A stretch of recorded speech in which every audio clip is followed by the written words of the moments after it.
بسم الله الرحمن الرحيم الرحمن علم القرآن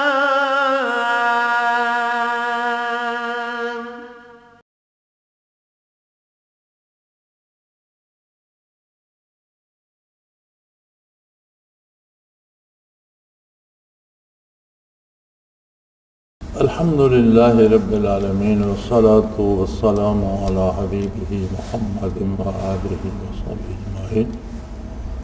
أعوذ بالله من الشيطان الرجيم. بسم الله الرحمن الرحيم. إن الله لا يغفر أن يشرك به ويغفر ما دون ذلك لمن يشاء ومن يشرك بالله فقد ضل ضلالا بعيدا. إن يدعون من دونه إلا إناثا وإن يدعون إلا شيطانا مريدا لعنه الله قال لأتخذن من عبادك نصيبا مفروضا ولأضلنهم ولأمنينهم ولآمرنهم فليبتكن آذان الأنعام ولآمرنهم فليغيرن خلق الله ومن يتخذ الشيطان وليا من دون الله فقد خسر خسرانا مبينا. يعدهم ويمنيهم وما يعدهم الشيطان إلا غرورا أولئك مأواهم جهنم ولا يجدون عنها محيصا. اللهم سبحانك لا علم لنا إلا ما علمتنا إنك أنت العليم الحكيم. مولاي صل وسلم دائما أبدا على حبيبك خير الخلق كلهم. آیات گزشتہ میں تھا کہ وَمَن يُشَاقِقِ الرَّسُولَ مِن بَعْدِ مَا تَبَيَّنَ لَهُ الْهُدَى، کہ جس کسی نے رسول اللہ صلی اللہ علیہ وآلہ وسلم کی حکم عدولی کی، آپ کے ارشادات عالیہ کے خلاف زندگی بسر کی، اور اس کے بعد کہ آپ صلی اللہ علیہ وآلہ وسلم کی بعثت پر ہدایت واضح ہو چکی، کوئی ابہام نہیں رہا، حق و باطل، سچ اور جھوٹ، نیک اور بد، ہر فرد و بشر کی سمجھ میں آ گیا۔ اب اگر اس کے بعد بھی کوئی آپ صلی اللہ علیہ وسلم کا اتباع نہیں کرتا اور حکم عدولی کرتا ہے تو فرمایا پھر جس طرف وہ خود کو پھیرے گا ہم اسے اسی طرف پھیر دیں گے، یعنی آگے بڑھتا چلا جائے گا، اور انجام کار وَنُصْلِهِ جہنم، یہ راستہ اسے جہنم میں پہنچا دے گا جو بہت بری جگہ ہے۔ آقا نامدار صلی اللہ تعالی علیہ وآلہ وسلم کی تعلیمات کی بنیاد توحید باری پر ہے، اور جس قدر انبیاء مبعوث ہوئے آدم علیہ نبینا علیہ الصلوۃ والسلام سے لے کر حضور نبی کریم صلی اللہ علیہ وسلم تک، ہر نبی نے توحید باری کی بھرپور تبلیغ کی۔ ہر نبی کے کلمے کا پہلا جز لا الہ الا اللہ تھا۔ عقائد بنیاد ہوتے ہیں اعمال کی، کوئی عمارت ہوا میں تعمیر نہیں ہوتی، بنیادوں کے بغیر کوئی شے استوار نہیں ہوتی۔ تو عقائد جو ہیں یہ بنیاد ہوتے ہیں کردار کی۔ اگر عقائد ہی درست نہیں ہے تو نیکی بدی کا تصور ہی باقی نہیں رہتا، کیونکہ نیکی تب نیکی کہلاتی ہے جب وہ اللہ کے حکم کے مطابق ہو، اللہ کے نبی کی سنت کے مطابق ہو، بتائے ہوئے طریقے کے مطابق ہو، اور اللہ کی رضا کے لیے ہو۔ یہ تین شرطیں ہر نیکی میں لازم ہیں۔ پہلی شرط یہ ہے کہ وہ اللہ کے حکم کے مطابق ہو۔ دوسری شرط یہ ہے کہ وہ جو طریقہ اس کام کے کرنے کا نبی علیہ الصلوۃ والسلام نے ارشاد فرمایا اس کے مطابق۔ تیسری شرط یہ ہے کہ اس میں کوئی اور غرض جز رضا الہی نہ ہو، اللہ کی رضا کے لیے ہو۔ یعنی اگر اللہ کے حکم کے مطابق بھی ہے، سنت کے مطابق بھی ہے، لیکن اس سے غرض شہرت حاصل کرنا ہے یا روپیہ کمانا ہے یا دنیاوی مفاد حاصل کرنا، پھر بھی نیکی نہیں رہے گی۔ اللہ کے حکم کے مطابق ہے لیکن نبی کی سنت کے خلاف ہے، پھر بھی نیکی نہیں رہے گی۔ اور سرے سے یہ شرط ہی فوت ہو جائے کہ اللہ کے حکم کے مطابق ہی نہیں، تو پھر تو سوال ہی پیدا نہیں ہوتا۔ تو ہر نیکی میں یہ تین شرطیں ہیں۔ اب اللہ کا حکم ماننے کے لیے بنیادی عقیدہ یہ ہے کہ اسے واحد و لا شریک سمجھا جائے، اس کی ذات اور اس کی صفات میں جیسا کہ وہ ہے۔ اگر اس کی صفات میں بھی کسی کو شریک کیا جائے تو عقیدہ تباہ ہو جائے گا، اور اس کی ذات میں کسی کو شریک کیا جائے تو عقیدہ تباہ ہو جائے گا۔ قرآن حکیم نے بے شمار دلائل اس پر دیے ہیں۔ ایک جگہ ارشاد ہوتا ہے کہ اگر معبود اور الہ اور خالق متعدد ہوتے تو جس طرح دنیا میں متعدد حکمران ہوتے ہیں تو ایک دوسرے پر لشکر لے کر چڑھ دوڑتا ہے، اسی طرح وہ بھی ایک دوسرے پر لشکر لے کر چڑھ دوڑتے اور ایک دوسرے کو نیچا دکھاتے۔ ہم نے دیکھا کہ ہمارے ساتھ ہندوؤں کے مختلف مذاہب ہیں،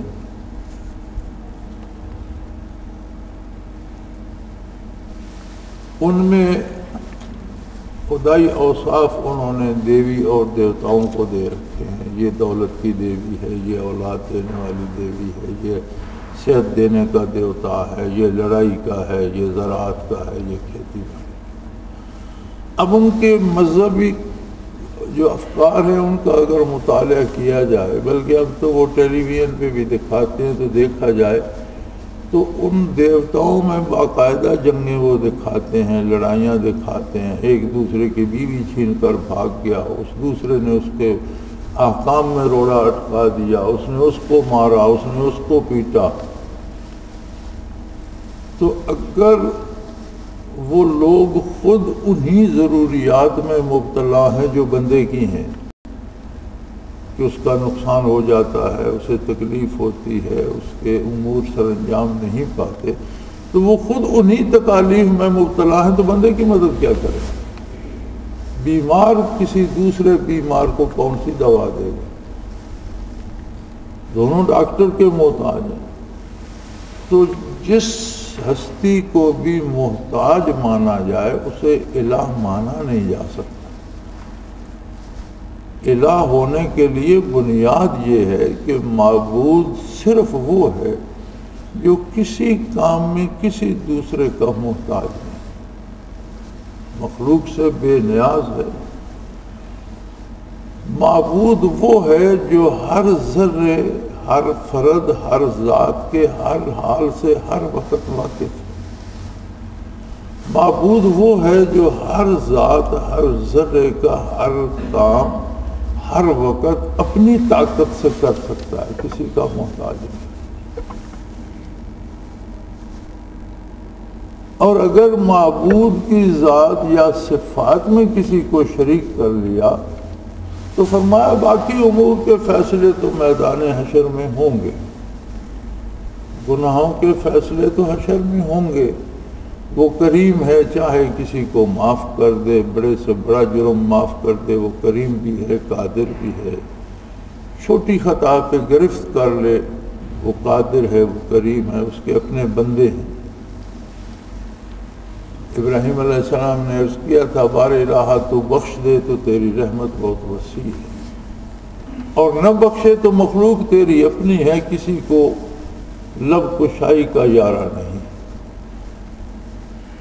لیکن ایک فیصلہ اللہ کریم نے حضور علیہ السلام کے وسیلے سے اس دنیا میں ہم تک پہنچا دیا کہ کسی نے میری ذات یا میری صفات میں دوسرے کو شریک کیا، ان اللہ لا یغفر ان یشرک بہ، کسی نے اللہ کے ساتھ شرک کیا اور توبہ کے بغیر مر گیا، شرک پر اس کا خاتمہ ہو گیا، فرمایا اس کی بخشش کی امید رکھنا فضول ہے، اسے نہیں بخشا جائے۔ اور یہ بہت بڑا فیصلہ ہے، بہت بڑا فیصلہ ہے جو انسانی زندگی کو یکسر بدلنے کے لیے کافی ہے۔ دنیا عالم اسباب ہے، انسان کی بے شمار ضروریات ہیں، احتیاجات ہیں، محتاج ہے، اسے بھوک لگتی ہے، اسے پیاس لگتی ہے، وہ بیمار ہوتا ہے، اسے نیند آتی ہے، اسے بچے پالنے ہیں، اس کے بے شمار ضروریات ہیں، لمحہ لمحہ وہ محتاج ہے۔ اللہ کریم نے جہاں ضروریات پیدا کی ہیں ان کی تکمیل کے ذرائع بھی وہاں ضروریات سے زیادہ بکھیر دی۔ مخلوق کے ہر فرد کا رزق بھی پہنچا دیا ہے، لیکن سوال یہ ہے کہ اس کی عظمت کو ماننے والا انہی وسائل و اسباب کو استعمال کرتا ہے، لیکن اس کے بتائے ہوئے طریقے کے مطابق، اور جو اس کی عظمت کو نہیں مانتا عمر وہ بھی اسی کی کائنات میں گزارتا ہے، نعمتیں اسی کی دی ہوئی کھاتا ہے، وسائل و اسباب اسی کے دیے ہوئے استعمال کرتا ہے، لیکن کرتا اپنی پسند سے یا کسی دوسرے کی پسند سے۔ زندگی تو ہر فرد و بشر کو اسی زمین پہ بسر کرنی ہے، اسی ہوا میں جینا ہے، اسی سورج کی تپش میں جینا ہے، انہی بادلوں کی برسات میں جینا ہے، انہی زمینوں کی کھیتیوں میں جینا ہے، انہی وسائل انہی اسباب کو اس نے استعمال کرنا ہے، لیکن اس سلیقے سے کرے جو اس قادر قیوم نے بتا دیا۔ آج بڑا منہ پھاڑ کے کہہ دیا جاتا ہے کہ اسلام کے بتائے ہوئے طرز زندگی پر عمل بہت مشکل ہے، ممکن نہیں ہے، ہو نہیں سکتا۔ اس کا جواب ہمیں محمد الرسول اللہ صلی اللہ علیہ وسلم کی ذات اقدس نے 1400 سال پہلے دے دیا۔ آپ صلی اللہ علیہ وسلم نے صرف اللہ کا دین پہنچایا ہی نہیں، صرف تعلیم ہی نہیں فرمایا، آپ کے تعلیم فرمانے میں بھی یہ قوت تھی کہ 14 صدیاں بیت گئیں، جس چیز کو حضور صلی اللہ علیہ وسلم نے غلط کہا ہے اسے دنیا آج بھی غلط سمجھتی ہے، خواہ اس پر عمل کرتی رہے، لیکن سمجھتے جانتے ہیں کہ یہ کام غلط ہے۔ اور جسے حضور صلی اللہ علیہ وسلم نے صحیح کہا ہے، ساری دنیا مومن و کافر، ہر فرد و بشر، جاہل و ان پڑھ، چرواہا گڈریا جانتا ہے کہ نیکی کیا ہے، برائی کیا ہے۔ یہ تعلیمات نبوی کا یہ اثر ہے کہ وہ نسلاً بعد نسلاً قیامت تک انسانیت میں چلتی رہیں گی، کوئی ایسا زمانہ نہیں آئے گا کہ ان کو مٹا دیں۔ پھر حضور صلی اللہ علیہ وسلم کی اس قوت تعلیم کے ساتھ آپ نے ایک ریاست تعمیر فرمائی۔ اس پورے آسمان نے دیکھا کہ روئے زمین پر ایک ہستی اپنی نبوت کا اعلان کر رہی ہے اور کوئی دوسرا بحیثیت نبی اسے جاننے والا موجود نہیں، ساری مخلوق گمراہی کی دلدل میں پھنسی۔ وہ حضرت خدیجہ رضی اللہ تعالی عنہا سے وحی کا فرماتے ہیں تو وہ ایمان لے آتے ہیں، کہتے ہیں یہ تو وہی فرشتہ ہے جس کے بارے ہم سنتے تھے موسیٰ علیہ السلام کے پاس آتا تھا، یہ اللہ کی وحی ہے، آپ اللہ کے نبی ہیں۔ خواتین میں سب سے پہلے ایمان لانا، پھر اپنے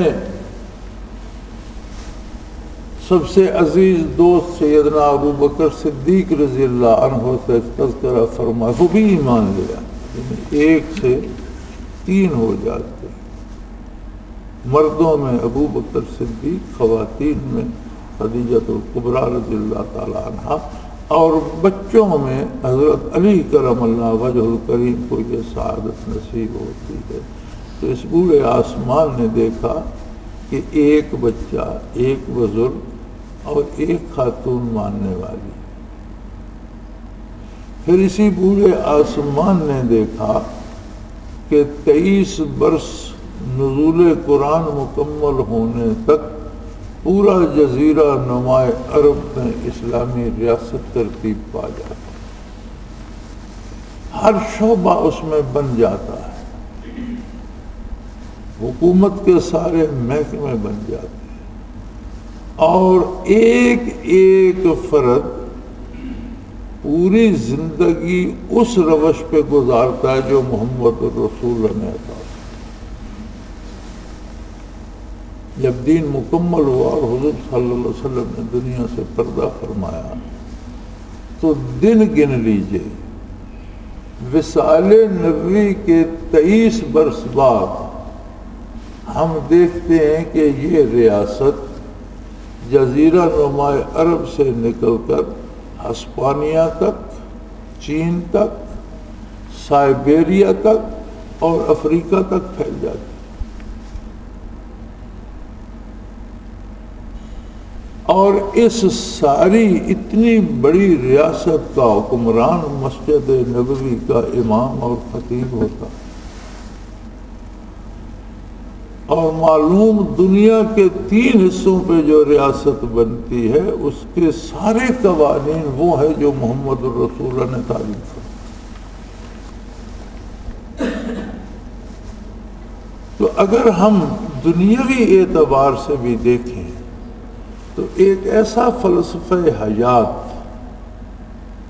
جو ایک بنجر زمین کو گلستان بنا دے اور عرب کے ریگزاروں کو ہدایت کا منبع بنا دے، اور وصال نبوی کے 23 برسوں تک روئے زمین کو سیراب کر دے، اب اسے کہا جائے کہ یہ فلسفہ قابل عمل نہیں ہے تو یہ کہنے والا جاہل ہے، کہنے والا یاوہ گو ہے، کہنے والا جھوٹا ہے۔ اس فلسفے نے، دنیا نے فلسفے دیے، دنیا کے دوسرے نامور لوگوں نے بھی فلسفے دیے، جرمنی کو ہٹلر نے ایک فلسفہ دیا تھا تسخیر عالم کا، مقدونیہ کے سکندر نے دنیا کو فتح کرنے کا ایک فلسفہ دیا تھا، اہل مغرب کا فلسفہ حیات اپنا ہے، روس میں ایک تحریک اٹھی سوشلزم کی، انہوں نے ایک نیا فلسفہ حیات دیا، چین میں ماؤ زے تونگ آیا، اس نے ایک نیا فلسفہ حیات دیا، ہندوستان میں کتنی تحریکیں اٹھیں اور کتنے فلسفہ حیات سامنے آئے، لیکن کیا کوئی فلسفہ انسانیت کو اس طرح قابل قبول ہوا جس طرح محمد الرسول اللہ کا دیا ہوا فلسفہ حیات قبول ہوا؟ کوئی اس طرح قابل عمل ثابت ہو سکا؟ کسی دوسرے فلسفہ حیات نے 5 صدی پوری نہیں کی، اپنی موت آپ مر گیا۔ یہ ایک فلسفہ حیات ہے جو 14 صدیاں پوری کر چکا ہے اور قیامت تک زندہ اور قائم رہے گا، جس نے مٹنا نہیں ہے۔ افلک شموس الاولین وشمسنا ابدا لا افکل لا تغرب، سورج طلوع ہوئے غروب ہو گئے، لیکن ہمارا جو شمس ہدایت طلوع ہوا،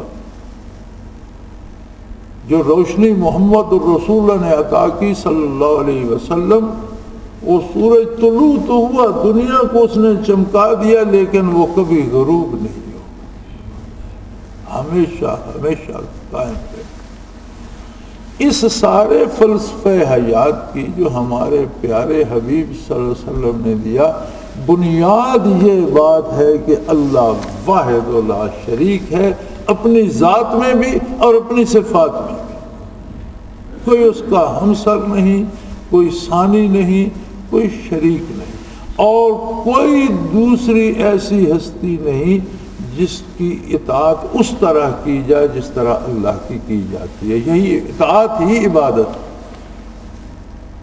کوئی دوسرا معبود نہیں۔ اور اگر کسی نے یہ جرم کیا تو فرمایا میرے حبیب اسے دنیا پہ بتا دے کہ شرک پر خاتمہ جس کا ہو گیا اس کی بخشش کا کوئی سوال پیدا نہیں ہوتا، یہ بات طے ہو گئی۔ ان اللہ لا یغفر ان یشرک بہ، اللہ کے ساتھ جو شرک کرے گا اسے اللہ معاف نہیں فرمائے۔ وَيَغْفِرُ مَا دُونَ ذَلِكَ لِمَن یشاء، اس کے علاوہ انسان سے خطائیں ہوتی ہیں، لغزشیں ہوتی ہیں، کتنے بڑے گناہ ہوں اس کی رحمت کو عاجز نہیں کر سکتے، وہ جسے چاہے بخش دے۔ گناہ بہرحال گناہ ہے۔ علماء حق نے گناہ کے دو اقسام لکھی ہیں، ایک گناہ کبیرہ، ایک صغیرہ۔ کبیرہ سے مراد بڑے گناہ ہیں، صغیرہ چھوٹے گناہ ہیں۔ لیکن ان فہرستوں کے بعد جو بات لکھی ہے وہ پتے کی بات ہے۔ وہ فرماتے ہیں یہ فہرستیں تو ہو گئیں لیکن گناہ کی بنیاد اللہ کی نافرمانی پر، یعنی گناہ اسے کہتے ہیں جس میں اس مالک الملک کی نافرمانی کی جائے۔ تو اگر اسے اس نسبت سے دیکھا جائے کہ نافرمانی کس کی ہے تو پھر کوئی صغیرہ نہیں ہے، پھر سبھی کبیرہ ہے۔ اگر اللہ کی عظمت کو پیش نظر رکھا جائے تو ہر غلطی گناہ کبیرہ ہے۔ لہذا نبی کریم صلی اللہ علیہ وسلم نے فرمایا کہ نادانستگی میں بھی، نہ جانتے ہوئے بھی ایسے کام ہو جاتے ہیں جو اللہ کو پسند نہیں، لہذا استغفار بھی پڑھتے رہا کرو، اللہ سے بخشش مانگتے رہا کرو، اپنی کمزوری کا اعتراف کرتے رہا کرو۔ بعض اوقات ایسا ہوتا ہے کہ جس کام کو ہم نیکی سمجھ رہے ہوتے ہیں اس میں ہمارا کوئی ایسا ارادہ یا کوئی ایسی نیت آ جاتی ہے کہ وہ گناہ بن جائے، لیکن ہر گناہ اللہ کی رحمت کے سامنے کمزور ہے، بخشا جا سکتا ہے۔ کسی نے اگر اس کی ذات یا اس کی صفات میں کسی دوسرے کو شریک کر لیا، کسی دوسرے سے امید وابستہ کر لی اور اس امید پر اللہ کی نافرمانی کی اور اس کی بات مانی، اس سے مجھے دولت مل جائے گی، عہدہ مل جائے گا، وزارت مل جائے گی، حکومت مل جائے گی، اللہ کی بات کے مقابلے میں اس کی بات مانی، وہ بھی شرک ہو گیا، خواہ اسے وہ اللہ مانے یا نہ زبان سے اقرار کرے یا نہ کرے۔ اس کے عمل نے ثابت کر دیا کہ اس نے اپنی امید اس سے وابستہ کرے۔ جب کسی کو راضی کرنے کے لیے، کسی دوسرے کو خوش کرنے کے لیے ہم اللہ کی نافرمانی کرتے، اور یاد رکھیں اللہ کا کوئی نبی اللہ کی نافرمانی کا حکم نہیں دیتا، بلکہ اللہ نے سند دی اپنے رسول صلی اللہ علیہ وسلم کو کہ وَمَن يُطِعِ الرَّسُولَ فَقَدْ أَطَاعَ اللَّهَ، جس نے میرے نبی کی اطاعت کی اس نے میری اطاعت کی۔ میرا نبی جو کچھ فرماتا ہے وہ میری رضا سے فرماتا ہے، وہی میری اطاعت ہے۔ اسی طرح العلماء ورثۃ الانبیاء، علماء حق جو ہیں یہ نبیوں کے وارث ہیں، لیکن عالم کا کام دین پہنچانا، دین بتانا ہے، دین گھڑنا نہیں ہے۔ وہ اپنی طرف سے ایک لفظ اس میں شامل نہیں کر سکتا۔ عالم کا کام ہے کہ اللہ کے احکام، اللہ کے نبی کے ارشادات ہم تک پہنچائیں، اور اگر کوئی عالم بھی اپنی گھڑی ہوئی باتیں ہمیں بتاتا ہے تو پھر ہمیں چاہیے کہ اس سے اجتناب کریں۔ ہمیں اطاعت اللہ کی کرنی ہے، اللہ کے رسول صلی اللہ علیہ وسلم کی کرنی ہے۔ علماء حق کی اطاعت اس لیے کرنی ہے کہ وہ ہم سے زیادہ جانتے ہیں، ہم محتاج ہیں جاننے میں ان کے، لیکن ہمیں جاننا وہی بات ہے جو اللہ اللہ کے رسول صلی اللہ علیہ وسلم نے فرمائی. اور خدا نہ خواستہ اگر عالم غلط راستے پہ چل پڑے گا تو پھر اس سے اجتناب واجب ہے، پھر اس سے جان چھڑا لے. علماء حق کا ساتھ دیں، ایسے لوگوں کا ساتھ دیں جو اللہ اللہ کے رسول کی بات ہم تک پہنچے. یہی حال مشائخ کا ہے. کوئی پیر، کوئی فقیر، کوئی بزرگ نہ اللہ کی ذات میں شریک ہے، نہ اس کی صفات میں شریک ہے. بندہ ہے اللہ کا، امت ہے محمد الرسول اللہ صلی اللہ علیہ وسلم کی.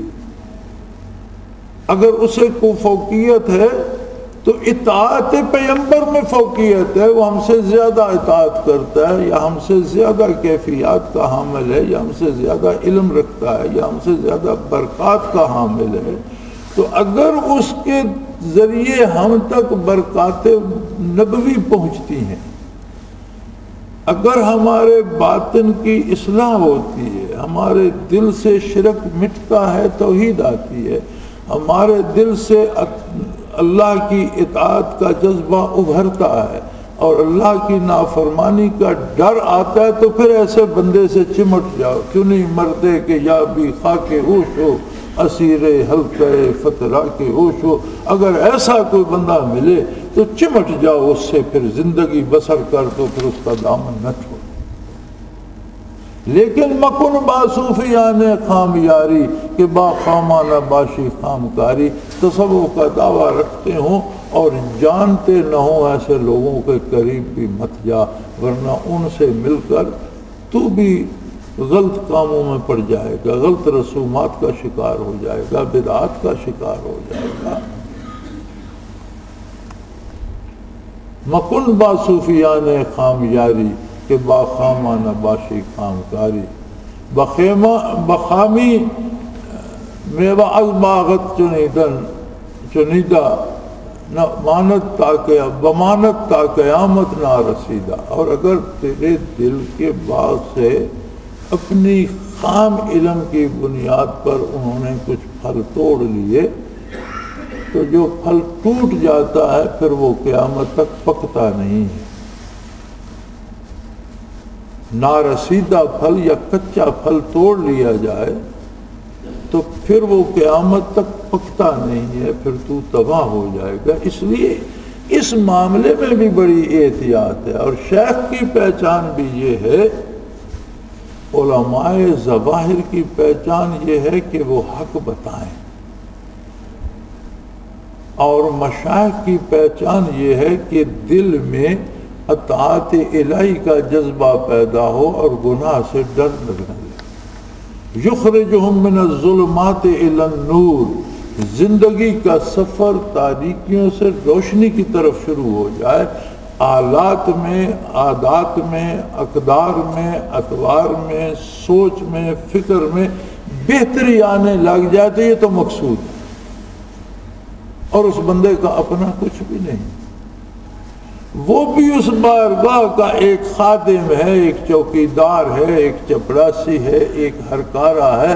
وہ پلے سے دینے کے قابل نہیں ہے. اسی گلستان محمدی سے کوئی پھول چنے گا جو آگ تک پہنچائے گا. تو فرمایا توحید بنیاد ہے ایمان کی، اور اس کے علاوہ بندہ ہے اس سے خطا ہو جاتی ہے، جب بھی توبہ کرے اللہ معاف کر دے. شرط توبہ ہے، رجوع الی اللہ شرط ہے. یہدی الیہ من ینیب، جو اس کی طرف رجوع کرتا ہے اس کے لیے ہدایت کے سامان پیدا کر دیتا. وَمَن يُشْرِكْ بِاللَّهِ فَقَدْ ضَلَّ ضَلَالًا بَعِيدًا. جس نے اللہ سے شرک کیا اور شرک پہ مر گیا وہ ہدایت سے بے شمار بے حد و حساب دور چلا گیا، واپس آنے کا تو اس کا موقع نہیں.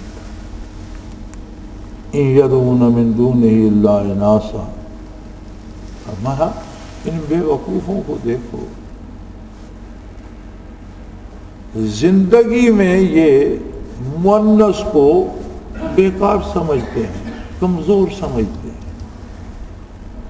کسی جانور کی بھی آپ لے لیں تو ہمیشہ یہ نر کو طاقتور سمجھتے ہیں, مادہ کو کمزور سمجھتے ہیں. انسانوں میں لے لو تو خواتین کو کمزور سمجھتے ہیں, خود کو بڑا طاقتور سمجھتے ہیں. اور جب عبادت کرنے لگتے ہیں تو پھر دیویاں بنا لیتے ہیں, پھر عورتوں کی پوجا کرتے ہیں. فرمایا جہالت کی بھی کوئی حد ہوتی ہے کہ پوری زندگی کے پورے معاملات میں آپ جانور جو استعمال کرتے ہیں زندگی میں, اور جو آپ کے گھر میں جو خواتین ہیں, تو ہمیشہ آپ مادہ کو کمزور اور نر کو طاقتور سمجھتے ہیں. لیکن جب عبادت کی بات آتی ہے تو وہاں عورتوں کو پوجنے لگ جاتے اور دیویاں بنا لیتے. فرمایا ان یدعون من دونہ الا اناثا, یہ تماشا دیکھو, اللہ کی عظمت کو چھوڑ کر مؤنث کو, مادہ کو پکار رہے ہیں اور مؤنث کی پوجا ہو رہی ہے, دیویاں پوجی جا رہی ہیں. فرمایا اللہ کو چھوڑ کر کسی کی پوجا کرو, دیوی کی کرو, دیوتا کی کرو, کسی بت کی کرو, پتھر کی کرو, جانور کی کرو, حقیقتاً وہ پوجا شیطان کی ہے. ان یدعون الا شیطانا مریدا, شیطان مردود کی پوجا ہے. اللہ کے علاوہ جس راستے پہ چلو وہ راستہ شیطان کا. توحید باری کو جو چھوڑے گا وہ شیطان کے چنگل میں پھنس جائے گا. اور فرمایا شیطان تو وہ ہے لعنہ اللہ, اللہ نے اس پر لعنت کی, یکسر رحمت سے محروم کر دیا ہے. کسی طرح کی رحمت اس کے حصے میں نہیں ہے. تو جو خود ملعون ہے اس سے آگے کون سا فیض جاری ہوگا؟ جو اس کے ساتھ ملے گا اسے ملعون کرتا جائے گا.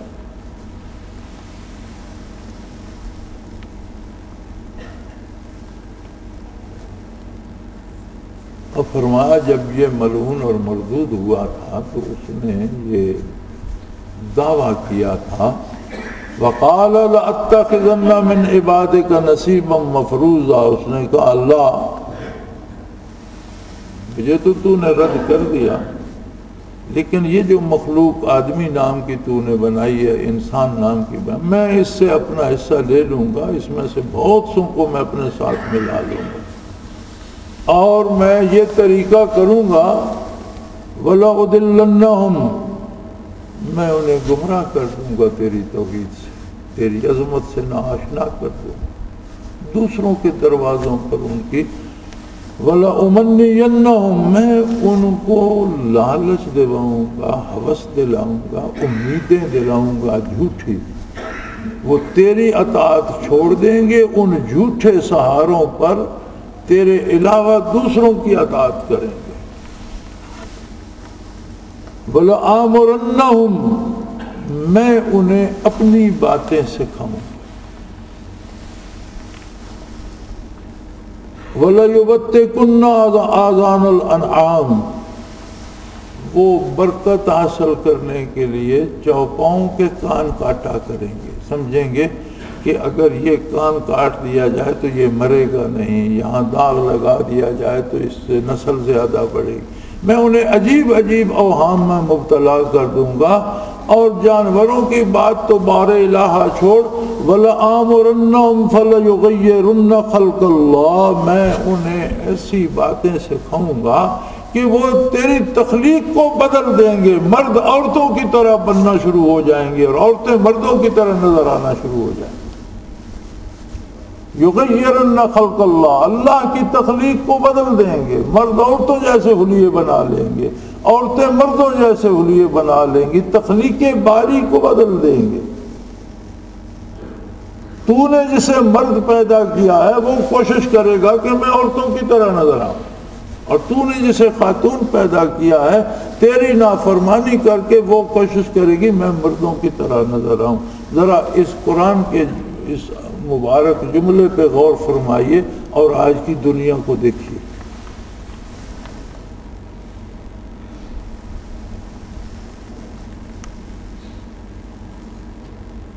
لیکن اللہ نے بھی فیصلہ فرما دیا, فرمایا تو کر, تجھے مہلت دی گئی ہے قیامت تک، تو اپنا زور لگا۔ ایک بات تو اللہ نے اس وقت یہ فرمائی جو قرآن میں دوسری جگہ، ان عبادی لیس لک علیہم سلطان، جو بندے میرے ہوں گے، مرد ہوں یا خواتین، ان پر تیرا دو نہیں چلے، کوئی بس نہیں چلے گا تیرا، اور جو میرے نہیں ہوں گے مجھے بھی ان کی پرواہ نہیں، میں تو ان کا محتاج نہیں ہوں، بندے محتاج ہیں۔ ان عبادی، جو بندے میرے بن جائیں گے، جو اپنی امیدیں مجھ سے وابستہ کر لیں گے، جو میری اطاعت کریں گے، میرے فرما بردار ہوں گے، میرے نبی کے دامن سے وابستہ ہو جائیں گے، لیس لک علیہم سلطان، ان پر تیرا کوئی بس نہیں چلے، اور جو تیرے ہوں گے لَأَمْلَأَنَّ جَهَنَّمَ مِنْكَ وَمِنْهُمْ أَجْمَعِينَ، میں ان سب کو تیرے سمیت دوزخ میں جھونک دوں گا، تم بھی اپنے کیے کی سزا پالو گے۔ یہاں ارشاد فرمایا من یتخذ الشیطان ولیا من دون اللہ فقد خسر خسرانا مبینا، جس کسی نے اللہ کی عظمت کو چھوڑ کر شیطان کو اپنا بھلا چاہنے والا سمجھ لیا اور شیطان کی باتیں مان کر چل پڑا، اس نے اپنا کچھ باقی نہیں چھوڑا، اپنے آپ کو تباہ و برباد، خسر خسران مبینہ، بہت بڑے خسارے میں چلا گیا، اس نے اپنا اجاڑ لیا اپنے آپ کو، اپنی زندگی کو، اپنی عاقبت کو، اس کے پلے کچھ نہیں بچا۔ یعدہم، شیطان ان سے وعدے کرتا ہے، وَيُمَنِّهِمْ، اور انہیں امیدیں دلاتا ہے، وَمَا يَعِدُهُمُ الشَّيْطَانُ إِلَّا غُرُورًا، اور شیطان جتنے وعدے کرتا ہے سب جھوٹ ہوتے، سب دھوکہ دیتا ہے، جتنی امیدیں دلاتا ہے سب دھوکہ ہے، جتنے وعدے کرتا ہے سب دھوکہ ہے۔ أُولَٰئِكَ مَأْوَاهُمْ جَهَنَّمُ وَلَا يَجِدُونَ عَنْهَا مَحِيصًا، جو بھی شیطان کی راہ پر چل پڑیں گے انجام کار انہیں دوزخ میں جانا ہوگا، اور کوئی بچنے کی جگہ نہیں پائیں گے، کوئی جگہ، کوئی امکان ایسا نہیں ہوگا کہ وہ جہنم سے بچ سکے۔ والذین آمنوا وعملوا الصالحات سندخلهم جنات تجری من تحتها الانہار خالدین فیہا ابدا وعد اللہ حقا ومن اصدق من اللہ قیلا۔ ہاں فرمایا دوسری طرف جن لوگوں نے ایمان اختیار کیا، ایمان کا راستہ، اور ایمان کیا ہے؟ قرآن حکیم نے از اول تا آخر آپ تلاوت کرتے ہوئے خیال فرماتے جائیں، جہاں ایمان کا ذکر خیر فرمایا ہے وہاں عمل الصالحات کا ضرور ذکر کیا۔ آمنوا وعملوا الصالحات، ایمان کیا ہے؟ غلامی ہے محمد الرسول اللہ کی عملی زندگی میں۔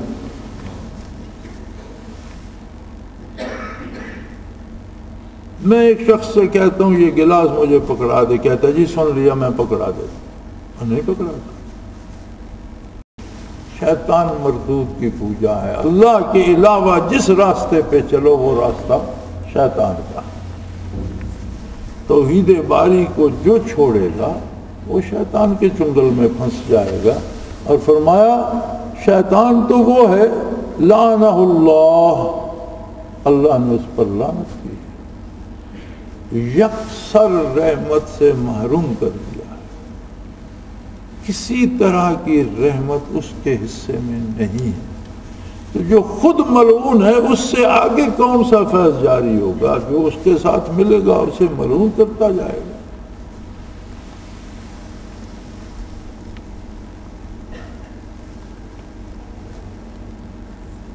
اور فرمایا جب یہ ملعون اور مردود ہوا تھا تو اس نے یہ دعویٰ کیا تھا، وقال لأتخذن من عبادك نصیبا مفروضا، اس نے کہا اللہ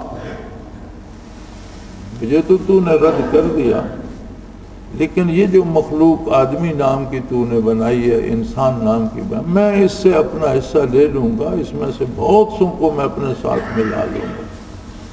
اور میں یہ طریقہ کروں گا وَلَأُضِلَّنَّهُمْ، میں انہیں گمراہ کر دوں گا تیری توحید سے، تیری عظمت سے ناآشنا کر دوں گا، دوسروں کے دروازوں پر ان کی وَلَأُمَنِّيَنَّهُمْ، میں ان کو لالچ دلاؤں گا، ہوس دلاؤں گا، امیدیں دلاؤں گا جھوٹی، وہ تیری اطاعت چھوڑ دیں گے، ان جھوٹے سہاروں پر تیرے علاوہ دوسروں کی اطاعت کریں گے۔ وَلَآمُرَنَّهُمْ، میں انہیں اپنی باتیں سکھاؤں گا۔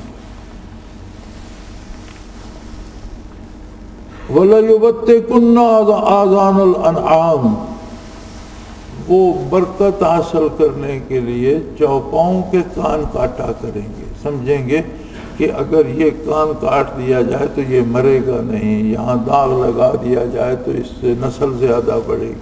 میں انہیں عجیب عجیب اوہام میں مبتلا کر دوں گا، اور جانوروں کی بات تو بار الہ چھوڑ، وَلَآمُرَنَّهُمْ فَلَيُغَيِّرُنَّ خَلْقَ اللَّهِ، میں انہیں ایسی باتیں سکھاؤں گا کہ وہ تیری تخلیق کو بدل دیں گے، مرد عورتوں کی طرح بننا شروع ہو جائیں گے اور عورتیں مردوں کی طرح نظر آنا شروع ہو جائیں گے۔ یغیرن خلق اللہ، اللہ کی تخلیق کو بدل دیں گے، مرد عورتوں جیسے حلیے بنا لیں گے، عورتیں مردوں جیسے حلیے بنا لیں گی، تخلیق باری کو بدل دیں گے۔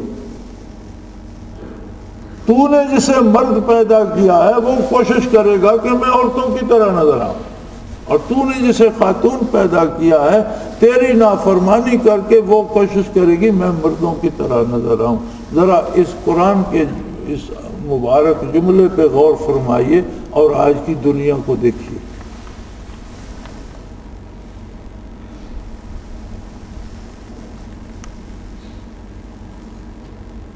لیکن اللہ نے بھی فیصلہ فرما دیا، فرمایا تو کر، تجھے مہلت دی گئی ہے قیامت تک، تو اپنا زور لگا۔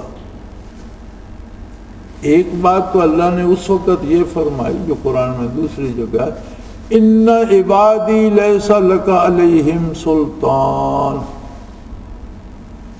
جو بندے میرے ہوں گے، مرد ہوں یا خواتین، ان پر تیرا دو نہیں چلے، کوئی بس نہیں چلے گا تیرا، اور جو میرے نہیں ہوں گے مجھے بھی ان کی پرواہ ہے، میں تو ان کا محتاج نہیں ہوں، بندے محتاج ہیں۔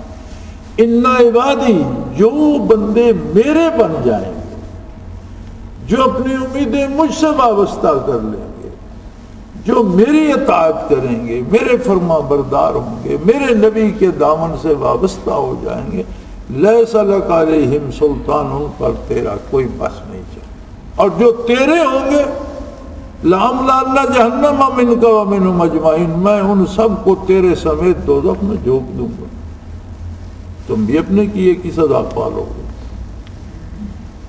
یہاں ارشاد فرمایا میں یتخذ الشیطان ولیا من دون اللہ فقد خسر خسرانا مبینا، جس کسی نے اللہ کی عظمت کو چھوڑ کر شیطان کو اپنا بھلا چاہنے والا سمجھ لیا اور شیطان کی باتیں مان کر چل پڑا، اس نے اپنا کچھ باقی نہیں چھوڑا، اپنے آپ کو تباہ و برباد، خسر خسرانا مبینا، بہت بڑے خسارے میں چلا گیا، اس نے اپنا اجاڑ لیا اپنے آپ کو، اپنی زندگی کو، اپنی عاقبت کو، اس کے پلے کچھ نہیں بچا۔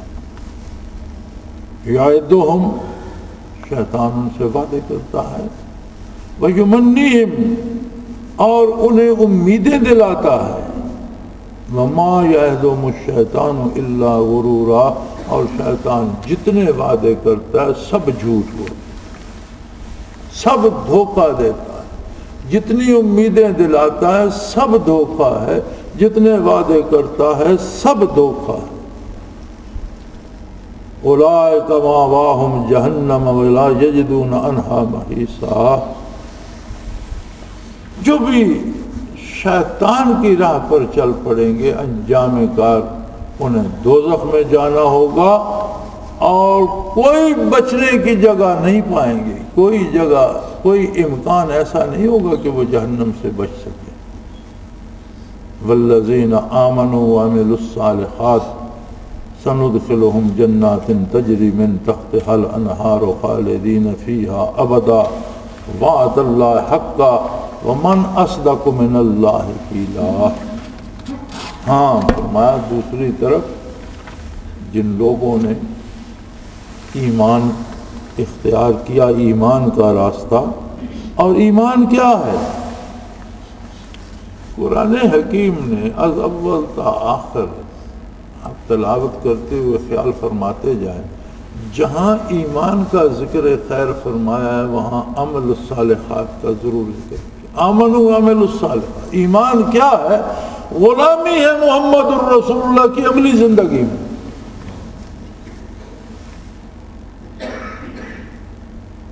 میں ایک شخص سے کہتا ہوں یہ گلاس مجھے پکڑا دے، کہتا ہے جی سن لیا میں پکڑا دیتا، نہیں پکڑاتا۔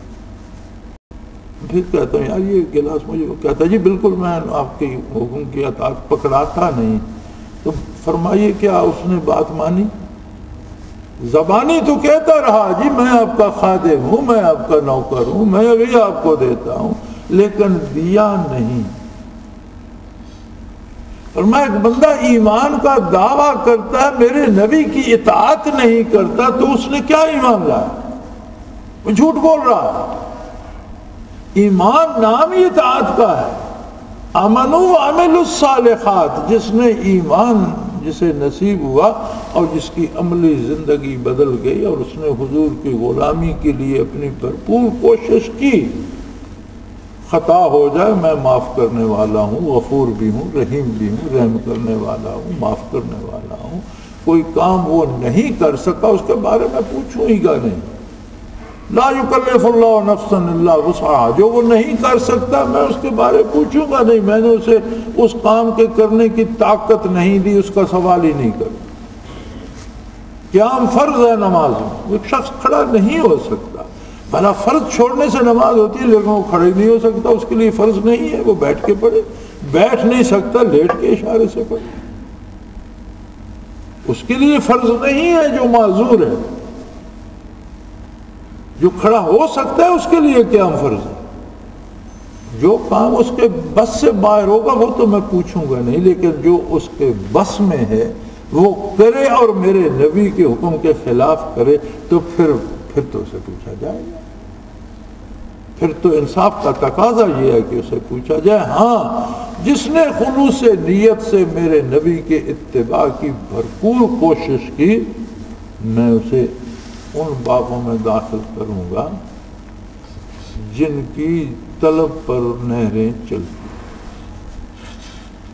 تجری من تحتها الانہار، یعنی دنیا میں نظام یہ ہے کہ جہاں پانی پہنچ سکتا ہے وہاں آپ باغ لگا سکتے ہیں، جہاں پانی نہیں پہنچتا باغ کا تصور ہی نہیں۔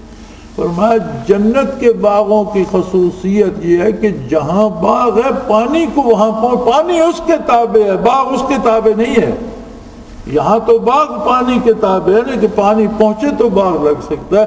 فرمایا جنہوں نے میرے نبی کی غلامی کی ان کے لیے جو باغ ہیں پانی ان کے تابع ہے، جہاں وہ باغ لگانا چاہیں گے پانی وہاں پہنچے گا، پانی تابع ہے باغوں کے۔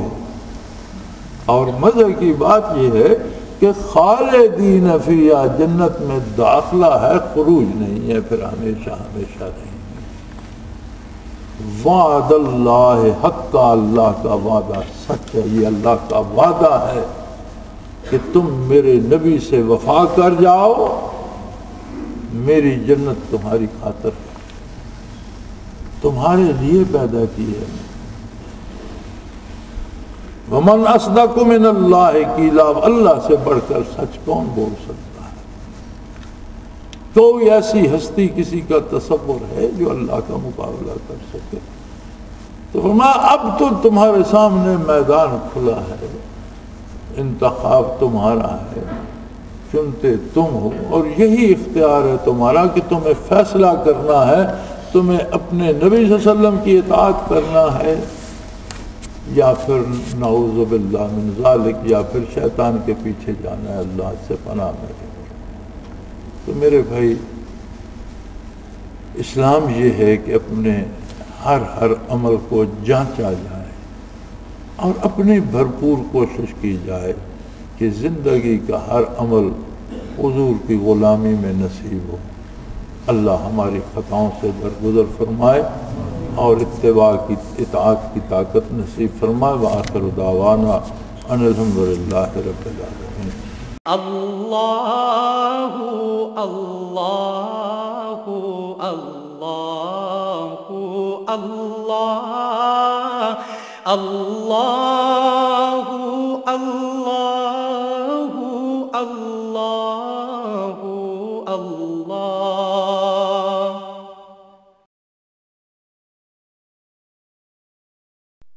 حضرت امیر محمد اکرم آوان مد ذلہ العالی دارالعرفان منارہ ضلع چکوال میں سالہ سال سے قرآن و حدیث کے اوپر خطابات کر رہے ہیں اور سلسلہ نقشبندیہ اویسیہ کے مطابق لوگوں کو ذکر الہی کی تربیت دے رہے ہیں۔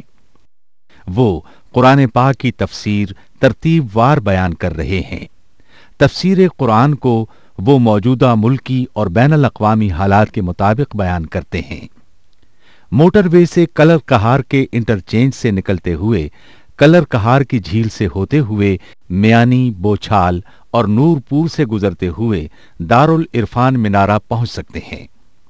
حضرت امیر محمد اکرم آوان نے بچیوں اور بچوں کی دینی اور دنیاوی تعلیم کے لیے سقارہ اکیڈمی کے نام سے ایک درسگاہ بھی قائم کی ہے، جس کا افتتاح ملک پاکستان کے صدر جنرل محمد ضیاء الحق نے اپنے دست مبارک سے کیا تھا۔ وہ تمام احباب جو اسلام کی طلب رکھتے ہیں ان سے گزارش ہے کہ دارالعرفان منارہ ضلع چکوال میں امیر محمد اکرم آوان صاحب کے خطابات سے مستفید ہوں۔ وہ ہر جمعے کو نماز سے پہلے بیان فرماتے ہیں۔ ہر ماہ کی پہلی اتوار کو ماہانہ اجتماع ہوتا ہے جس میں آپ خصوصی خطاب فرماتے ہیں اور پاکستان کے چاروں صوبوں سے احباب اس اجتماع میں شرکت کرتے ہیں۔ اس کے علاوہ یہاں سال میں 2 مرکزی اجتماعات بھی ہوتے ہیں، ایک رمضان المبارک میں اعتکاف کا اجتماع اور دوسرا جولائی اور اگست میں 40 دن کا اجتماع ہوتا ہے جس میں روحانی تربیت کی جاتی ہے۔ اپنا خون سیماب دے کر اتنا ہم کر جائیں گے، نام آقا کا چمن میں پھر رقم کر جائیں گے۔